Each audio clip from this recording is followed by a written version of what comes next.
Hi hello welcome to our channel. నేను మీ సిరి. ఈరోజు మనం చెప్పుకోబోయే కథ నువ్వే కావాలని పార్ట్ 27. కథలోకి వెళ్ళే ముందు వీడియోని లైక్ చేసి హైప్ చేయడం మిస్ చేయకండి ఫ్రెండ్స్. ఇక వచ్చేయండి. బాబు విక్రమ్, మా వాడు తప్పు చేసి ఉండొచ్చు. పెళ్ళైన వాళ్ళిద్దరిని విడదీయడం కరెక్ట్ కాదు అని అంది ఆంటీ. ఆంటీ, మీ వాణ్ణి ఖచ్చితంగా చంపేస్తాను. దాని మెడలో తాళి కట్టింది నేను. వాడెలా దాని మొగుడవుతాడు అని బావ చాలా కోపంగా అరిచాడు. ఆంటీ నోటి నుంచిగా మాట రాలేదు. సేమ్ నాది అదే పొజిషన్. ఫ్రీజ్ అయిపోయాను నేను కొంత సమయం పాటు. అలాగే ఉండిపోయాను. ఏం మాట్లాడుతున్నావు అని అడుగుతోంది ఆంటీ తడబడుతూనే. అవును, అశు మెడలో తాళి కట్టింది నేను. ఏరా, మీ అమ్మకి చెప్పలేదా? నా బంగారంతో కూడా అబద్ధం చెప్పావు కదరా అంటున్న బావ మాటలు వినిపించాయి నాకు. అప్పుడు తేరుకొని గబగబా తలుపు తీసి బయటకొచ్చాను నేను. నీరవ్, బావ ఒకరి షర్ట్ కాలర్ మరొకరు పట్టుకొని కొట్టుకోవడానికి సిద్ధంగా ఉన్నారు. ఆంటీ ఏమో ఏం చేయాలో తెలియక అలాగే ఉండిపోయింది ఫ్రీజ్ అయిపోయి. బావా అన్నాను. బావ నా వైపు చూశాడు. ఆలోపే నీరవ్ చెయ్యి బావ చెంపని తాకబోతుంటే చేతిని అడ్డుపెట్టి నీరవ్ని పక్కకు తోశాడు బావ. వెంటనే నా దగ్గరికి వచ్చాడు బావ. నువ్వే నువ్వే కట్టావా అని అడిగాను ఆశ్చర్యం, ఆనందం కలగలిపిన స్వరంతో నేను. అవును అన్నట్టు తల ఊపాడు బావ. ఆ క్షణంలో అక్కడ నీరవ్ గాని వాళ్ళ అమ్మగారు గాని ఉన్నట్టు నాకు అసలు తెలియలేదు. ఆ మాట వినగానే వెంటనే బావని హత్తుకుని గట్టిగా ఏడ్చేశాను నేను. బావ ఇంకా తన హృదయంలోకి బలంగా నన్ను లాక్కున్నాడు. ఏడవకే అంటూ నా తల మీద ముద్దు పెట్టుకున్నాడు. నాకు నోట మాట రావట్లేదు. చాలా అంటే చాలా హ్యాపీగా ఉంది. కాసేపటి తర్వాత మెల్లిగా నన్ను దూరం జరిపి నా తల మీద ముద్దు పెట్టుకున్నాడు బావ. నీరవ్ వైపు చూశాను. ముఖం తిప్పుకొని ఉన్నాడు అతను.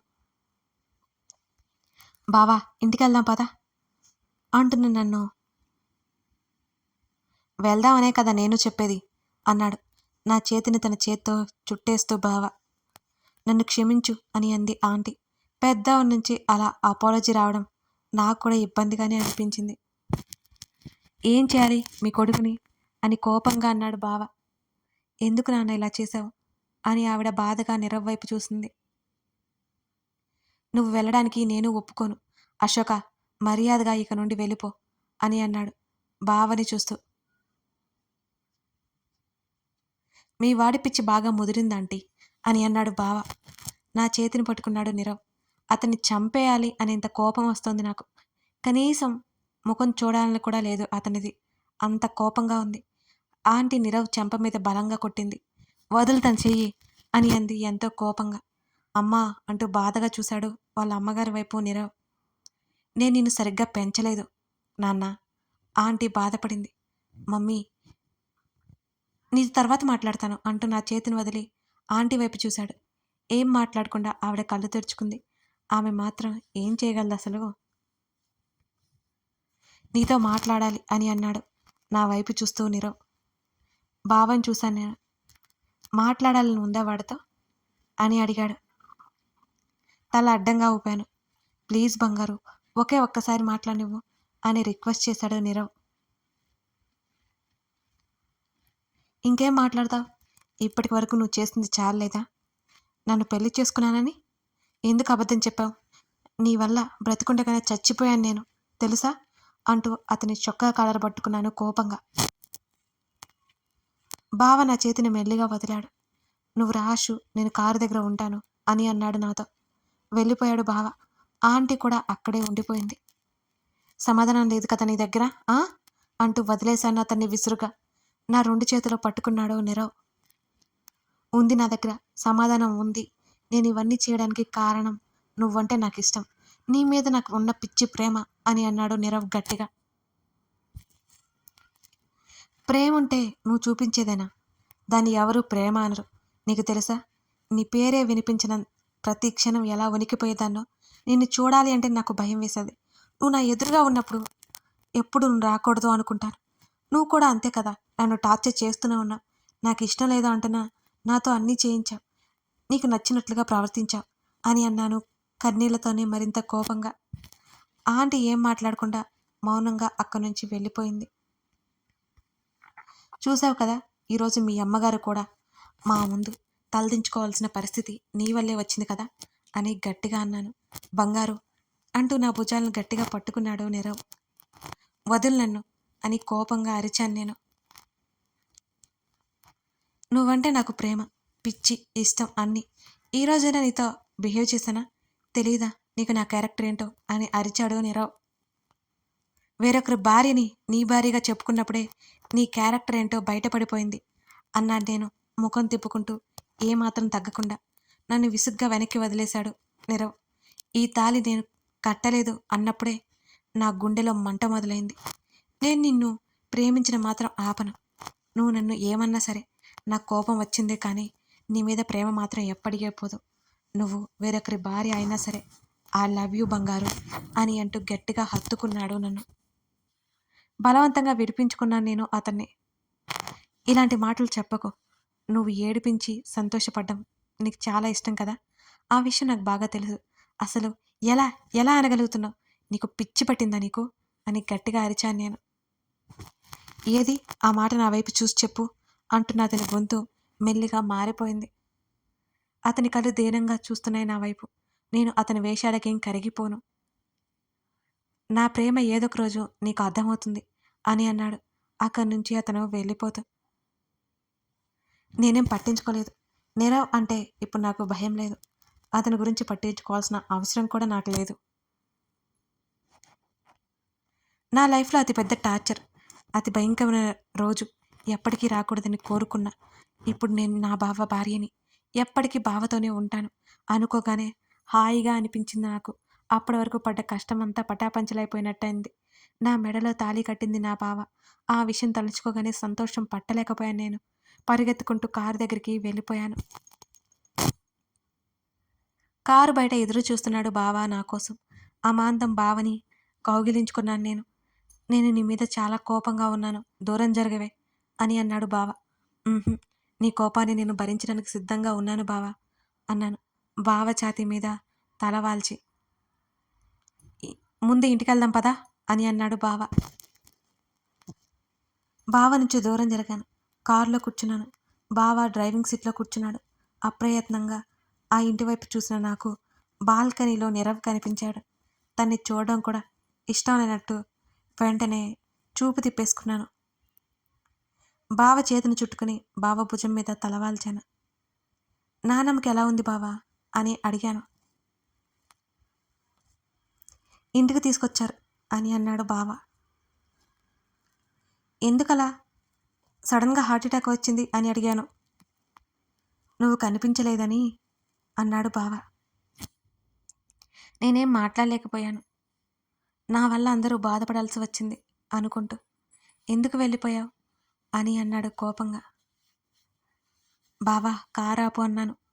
ఎందుకే ప్లీజ్ అన్నాను నేను. కారాపాడు బావ. బావ వైపు తిరిగి, ఇది నువ్వే కదా కట్టావు, నా చేతిలో తాళి చూపిస్తూ అడిగాను. పిచ్చా నీకు తింగరదానా, ఎన్నిసార్లు చెప్పాలి నీకు అని అన్నాడు బావ విసుక్కుంటూ. ఇది ఇది నీరవ్ కట్టాను అని చెప్పాడు. నువ్వు ఆ విషయం తెలిస్తే తట్టుకోలేవని అతనితో వెళ్ళిపోవాల్సి వచ్చింది నేను. అంతేకాకుండా నీరవ్ దానివల్ల కలిగే అనర్థాలు చెప్పాడు అంటూ నీరవ్ మాట్లాడిందంతా బావకి వివరించాను నేను. నా ముఖాన్ని చేతుల్లోకి తీసుకొని నా కన్నీరు తుడిచాడు బావ. వాడు తాళి కట్టినా సరే ఆ తాళి తీసి వాడు మొహాన కొట్టి, ఇంకా ప్రాబ్లం అయితే మీ ఇద్దరికి డివోర్స్ ఇప్పించి నిన్నెత్తుకుని వచ్చేస్తాను నేను అన్నాడు నా నుదురికి తన నుదురు ఆనిస్తూ బావ.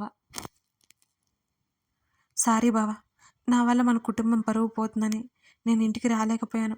అందరూ నా గురించి తప్పుగా అనుకున్నా పర్వాలేదు, అందుకే వచ్చేశాను సన్నగా ఏడుస్తూ చెప్పాను బావతో.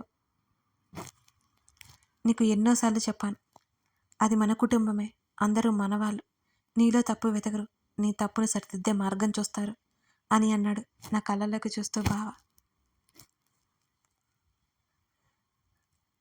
కానీ ఆ టైంలో నేనేమీ ఆలోచించలేదు. నా మెదడు అసలు పని చేయలేదు. నీరవ్ చెప్తుంటే భయం వేసింది. నా వల్ల నాన్న మామయ్య పరువు పోతుందని భయపడ్డాను. నువ్వు నేను ఎప్పటికీ ఒక్కటి కాలేదేమో అన్న ఊహకే చచ్చిపోయాను బావ. ఆ బాధ నీకు ఉండకూడదని నేనేం మాట్లాడలేకపోయాను అని అంటూ గట్టిగా ఏడ్చేశాను ఇక ఆపుకోలేక. సరే ఇక జరిగిపోయింది కదా వదిలేవే అని అన్నాడు. నువ్వు నన్ను వదిలేసి ఎక్కడికి వెళ్ళిపోయావు అన్నాను ఏది గుర్తు వచ్చినట్లుగా. ఇంటికి వెళ్ళిన తర్వాత మాట్లాడుకుందాం పద, నీకోసం అందరూ ఎదురు చూస్తున్నారు అని అన్నాడు బావ. నిన్నేమీ అనలేదుగా ఎవరు అని అడిగాను నేను. ఏమీ మాట్లాడుకుంటే చిన్నగా నవ్వి ఊరుకున్నాడు. ఖచ్చితంగా బావను అరిచేసి ఉంటారు. ఈ విషయం నాకు అర్థమైపోయింది. బావా, నీతో ఇంకా చాలా చెప్పాలి బావా అన్నాను నేను. అషు, వెళ్ళాక మాట్లాడుకుందాంలే, నువ్వు ప్రశాంతంగా ఉండు, ప్రాబ్లం ఏం లేదు అని బావ చెప్పాడు. నేను ఇక్కడ ఉన్నాను అని నీకెలా తెలుసు బావా అని అన్నాను. నిన్ను వాడు తప్ప ఇంకెవరు తీసుకువెళ్తారే, వాడి అడ్రస్ కనుక్కొని వచ్చాను. లక్కీగా నువ్వు అక్కడే ఉన్నా. విజయవాడ మొత్తం వెతికిన తర్వాత హైదరాబాద్ రావాల్సి వచ్చింది అని డ్రైవ్ చేస్తూ చెప్పాడు బావ. బావ భుజం మీద తల వాల్చి కళ్ళు మూసుకున్నాను. ఇంటికి వెళ్ళాలి అంటే కొంచెం భయంగానే ఉంది నాకు. బావా, నేను ఎక్కడికి వెళ్ళిపోయినా తెలుసా? మన ఇంట్లో అడిగాను భయంగా. నీ ఫ్రెండ్ ఇంటికి వెళ్ళావని చెప్పానులే అని బావ అన్నాడు. బావా, ఎందుకలా చెప్పావు? సుహా అందరికీ తెలుసా అని అన్నాను భయపడుతూనే. నువ్వు భయపడకే బాబు, నీ ఫ్రెండ్స్ ఇంకా ఎవరు లేరా ఏంటి? వేరే ఎవరో ఒక ఫ్రెండ్ పేరు చెప్పు సరిపోతుంది అని అన్నాడు బావ. అలాగే అన్నట్టు అడ్డంగా నిలువుగా తల ఊపాను నేను. మరీ ఇంత అమాయకురాలు ఏంటే నువ్వు అన్నాడు నా వైపు ఒకసారి చూసి, రోడ్డు వైపు చూసి డ్రైవ్ చేస్తూ. బావా, చాలా భయంగా ఉంది అని అన్నాను నేను. ఏమీ అవ్వదులే, నీ మెడలో తాళి కట్టానన్న సంగతి అందరితో చెప్తాను, ఇంకా చెప్పలేదు నేను అని అన్నాడు బావ. ఏమంటారో అన్నాను భయంగా. నేను ఏమీ అనకుండా చూసుకునే బాధ్యత నాది బంగారం. ఏదైనా తప్పు ఉంటే అది నాదే, కానీ నాకైతే తప్పుగా ఏమీ అనిపించడం లేదు. కానీ మన వాళ్ళకి అదంతా తప్పే కదా. బావ లాజిక్ తీశాడు. నా మెడలో నువ్వు తాళి ఎప్పుడు కట్టావు అని అడిగాను బావనే చూస్తూ. నా వైపు చూస్తున్నావు కదే, నీ మెడలో తాళి తీసుకువెళ్ళగానే స్పృహ తప్పి నా మీద పడిపోయావు. మన ఇద్దరం విడిపోవడానికి ఏ కారణం చూస్తూ చూస్తూ ఉండకూడదని మనిద్దరం కలిసి ఉండేలా ఆ అవకాశాన్ని వదులుకోను. నువ్వు స్పృహలో లేకపోయినా తప్పగా కట్టేశానే, లేకపోతే ఆ చెత్త విధవ కట్టేవాడు. అయినా చెప్తున్నా కదా, నువ్వు విక్రమ్ గడి పెళ్ళామని, అది ఎవరూ మార్చలేడు అని అన్నాడు బావ. బావ మంచి పని చేశాడు, లేకపోతే నిజంగానే నీరవ్ తాళి కట్టేసేవాడేమో. అమ్మో, కాసేపటికి ఇంటికి చేరుకున్నా. కారు బయట పెట్టేసి ఇద్దరం మెల్లిగా లోపలికి నడిచాము. లోపలికి వెళ్ళేసరికి అత్త హాల్లో కూర్చుని ఉంది. అమ్మ, నానమ్మ ఇంకా ఎవరూ కనిపించలేదు నాకు. అత్త నన్ను చూసి ఆశ్చర్యంగా నా దగ్గరికి వచ్చి గట్టిగా హత్తుకుంది. ఏడుస్తున్నా అత్తని హత్తుకున్నాను. చెప్పా పెట్టకుండా ఎక్కడికి వెళ్ళిపోయావు నువ్వు? ఎంత భయపడ్డానో తెలుసా అంటూ కోపంగా చూసింది అత్త నా వైపు. ఏడుస్తున్నాను కానీ ఏమీ చెప్పలేదు నేను. అమ్మా, మీరేమైనా అంటారేమోనని ఏడుస్తుంది. దాని మీద కోప్పడకండమ్మా, నా భుజం చుట్టూ చేతిని వేసి చెప్పాడు బావ. మొత్తం నీ వల్లే అంటూ బావని ఉరిమి చూసింది అత్త. అత్త, బావ తప్పేం లేదు, బావనేమనుకో అన్నాను నేను. ఎలా ఉండేదాన్ని ఎలా మార్చేసావరా నువ్వు అంటూ బావని చూసింది అత్త. అమ్మా, నీతో ఒక విషయం చెప్పాలి అని అన్నాడు బావ. ఏంటి అని మా ఇద్దరి వైపు అనుమానంగా చూసింది అత్త. నా వైపు చూసి సైగ చేశాడు బావ. మెల్లిగా నా మెడలో ఉన్న తాళి బయటికి తీసి అత్త వైపు చూశాను. అత్త కళ్ళు ఆశ్చర్యంతో ఒక్కసారిగా పెద్దవైపోయాయి. ఎవరు ఎవరు కట్టారు? కొంత సమయం తర్వాత తేరుకొని అడిగింది అత్త. నేనే, మెల్లిగా బదిలిచ్చాడు బావ. అంతే, బావ చెంప చెల్లుమనిపించింది అత్త. ఆశ్చర్యంగా చూశాను నేను అత్త వైపు.